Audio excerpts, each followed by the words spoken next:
Bonjour. Bonjour.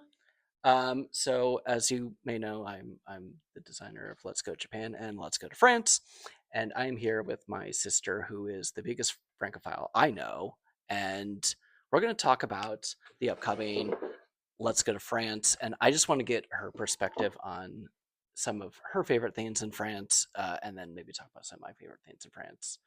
Are you ready?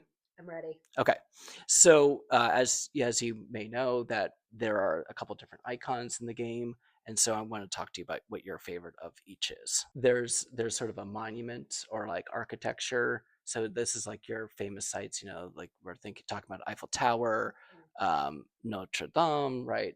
Is there one that you think is your favorite? Yeah, I was really excited to see this card in here. Saint-Chapelle is one of my most adored places. The stained glass is impeccable, and it's c'est magnifique. Yeah, I think that is overly great. That might be mine as well. I think I'm I I'm happy to hear it because I feel like sometimes when people go, I tell them I'm like, you have to go to Saint-Chapelle, and it's like not even on their to-do list. So yeah, it's really small, and it reminds me of when you go to like the Sistine Chapel, how small it is, and it mm, kind of like I think some people go like, yeah, that's it's not that interesting, but it's just so beautiful. yeah, I just don't know how it's you maybe could not small like it. this way, but not small Oh, that sure, sure. way. It goes really high, but it's like it's in like a small kind of like foot space. Yeah. Let's talk about art. Is there a favorite art museum or a place to see art that you like? You know, there's so much good art in all of France, but out of these cards, I saw Pompidou, which of course is closed for renovations right now. I And I'm went, sorry. one of my very first trips to France was like in 2005, and this museum had just such a huge impact on me. I saw there was a huge Dada retrospective that really changed my life. So that certainly comes to mind, but I don't know. There's just so many good. Yes, yeah. So mine is the Musée d'Orsay. Orsay is It's beautiful. it reminds me. I mean, so it's like impressionism. It is what I think of when I think of French art, and I love that building. Yeah, It's just beautiful. Like I love seeing that building along the Seine, and it's just yeah. I love it. Okay, this is a really important one. Okay. Food. What is your favorite French food? Um, so I there's so many good things, and obviously French cooking is, um, you know, you could there's books upon books and shows and legendary. It's taught in culinary school, but I think for me, breakfast, petit Mm, déjeuner, comes to mind. I love a lot of places might call it something like la complète, which is a classic baguette with like amazing French butter and some type of a jam. I love French butter, by the way. That's Unbeatable. especially so. I know that sometimes I get like Normandy butter, and that's You know, yeah. super délicieux. Um, and it comes with either a croissant or a pain au chocolat. So you get a baguette and still like a Yeah, like croissant. double bread. I mean that sounds Which is perfect what to is yeah, me. I this mean, is why it's like my favorite. like And then sometimes some eggs and orange juice and a cafe au lait.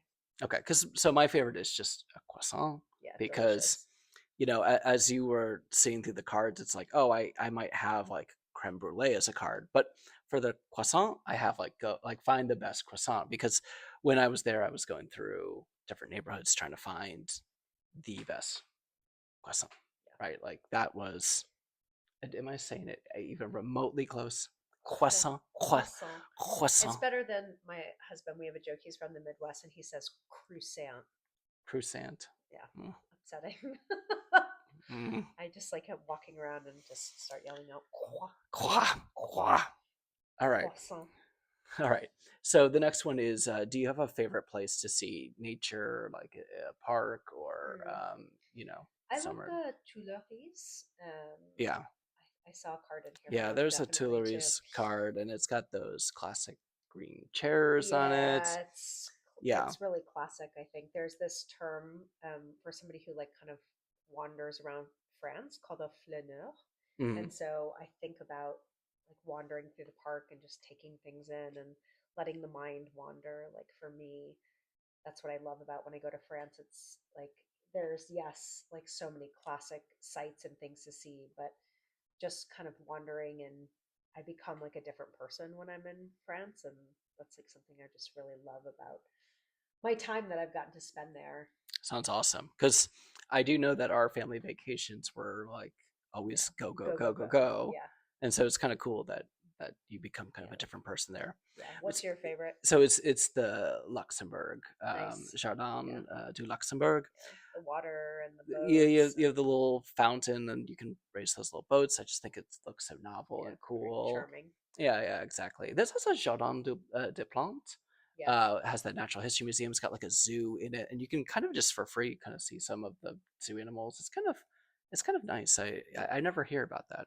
yeah. Anytime I travel, I always try to go to see multiple gardens or parks because I feel like you get a really good sense of a place Yeah, yeah, yeah. by going to their green spaces. Yeah, yeah, yeah. Because it was like a big part of Let's Go to Japan. It's a big part of this game.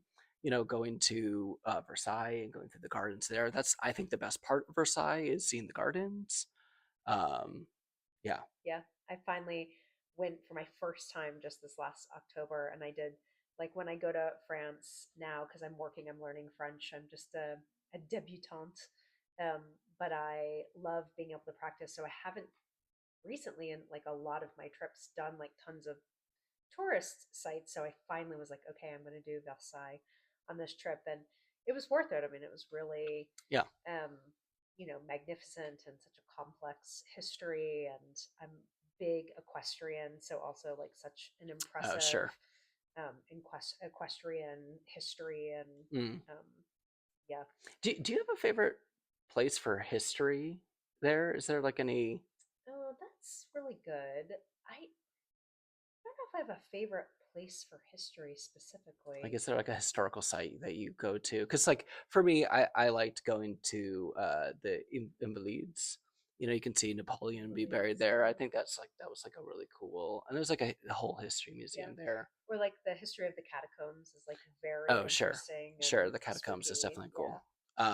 Yeah. Oh yeah, here's that card.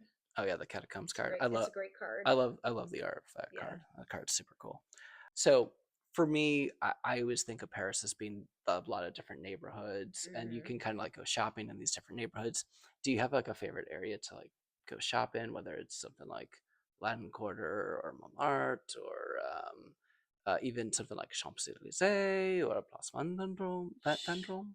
Plus Vendôme. Vendôme? Um, I love going up to Sacré-Cœur and sort of looking out over the whole city, and then wandering down into Montmartre and Yeah, shopping and looking around and kind of taking my time, and again, being a flaneur yeah, when I'm there. I also love um, the left bank, like yeah. such a robust, fun, exciting area. Yeah, I feel similarly. Um I like the Latin Quarter a lot. I like what I really like is doing, and it feels kind of touristy to me, but when you walk along the Seine and people have this little stall set up and Yeah, they're like sell called postcards. Bouconiste. Boucaniste? Bouconiste. Boucaniste? Yeah, All right. Yeah, that I like doing that. It feels like a little touristy, but like kind of charming too. I don't know. It makes you yeah, feel like very like faux French. Like I'm like, I'm walking along this end. And you see like the Louvre across the Seine, and you get to see Notre Dame and all that stuff. I just yeah. think it's like It's very charming. yeah, yeah, yeah. I also like the other thing too is I don't know, you go through some of those postcards because it's like really old because France is like really old, Old. Yeah, yeah, like yeah. that's a thing about Europe in general. Like it's incredible to find like such old ephemera, just Right, right there available. right. Everything is old. And you can Yeah, go into these like crazy stores that make like old paper or old books, yeah, and it's just kind of crazy what you can yeah. buy. Yeah. In Let's Go to France, one of the new highlights of the game is these map boards. So this is like the Provence Côte d'Azur board. Hmm. Is there an area of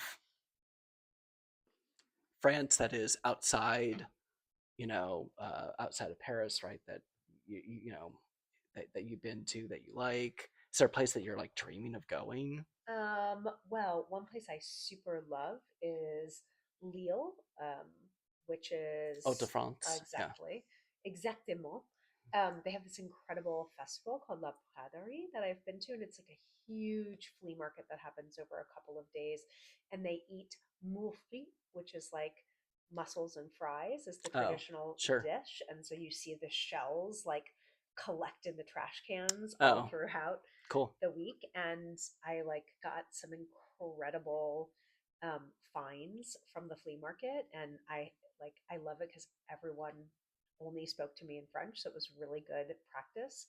Also, the numbers in French are really hard, so over the number 50, you have to start doing math to like Yes. put the numbers Yes. together. Yeah, like I know like 80 is like 420s, Right. right? It's like 427 is 87. Yeah. So when I went a couple of years ago, my numbers above 50 were really bad. So I knew if they said anything above 50, I just wasn't I'm not interested. I just I wasn't don't know how much that interested. is. And like I could just like I knew what I could bargain up to because I knew like how to do I won't go above 50. I it. won't. But actually, one thing there was like it was written down. It was written for like 65, and so I tried to like barter for it at 50 You're because like that's the 50. number I knew, and she took it. She was sort of like took pity on me. So I love this. I have this like amazing painting that I got, and then I had like one of my most favorite moments was like a man who was on the train and he was like in French was like, "Wow, what an amazing painting!" And I got to have like one of my longest and best French conversations. So yeah, I love Leo. Awesome. That's great. Yeah. I'm happy that we did this. Yeah, me I too. think this is super cool. Congrats It's on the game. yeah, Bravo. yeah. I think I'm really excited to share this game with Francophiles with you and non Francophiles, and Yeah. so they Or can people who are dreaming of. right they could become Francophiles through this Yeah. game or plan a trip. Yeah, Yeah. so I'm really excited. I think it's going to be cool. I think for people learning French too, it's like, I don't know, for myself, like I'm always just trying finding ways to like connect back with France because it like brings out that other part of me or side of me. And Mm, I feel like this game is going to be such a good gateway. So I'm looking forward to inviting all my French friends here in Atlanta to awesome. join out for a game night. Sounds great. All right. Merci, au revoir. I see.